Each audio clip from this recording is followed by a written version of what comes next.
ক্ষুদিরাবাদ বয়নালাতে এই মন্দিরটা উদ্বোধন হয়েছে আজকে 3 বছর হলো। রাধাকৃষ্ণ ছিল মূর্তি, এই তো নিতাই গৌরের মূর্তিটা নতুন আনা হয়েছে বড়বাজার থেকে। আজকে নিতাই গৌরের মন্দিরটা উদ্বোধন হলো, ওর জন্য এখানে সব তোড়জোড় চলছে, সব ঠাকুরকে সাজাচ্ছে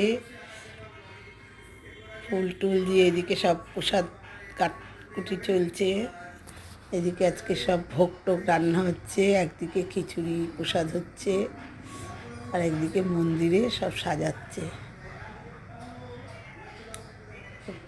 ফুল টুল দিয়ে। এখানে প্যান্ডেল করেছে, এখানে সব বসে কীর্তন হবে। এই যে ফল প্রসাদ কাটাকাটি চলছে। এদিকে তুলসী গাছ, শাড়ি পরিয়েছে তুলসী মাতাজিকে।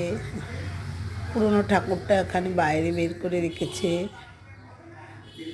পুরো মাঠের মধ্যে। জায়গাটা খুব সুন্দর। আনন্দপুর থেকে যেতে হবে খেয়াদা থেকে বয়নালা, ক্ষুদিরাবাদ।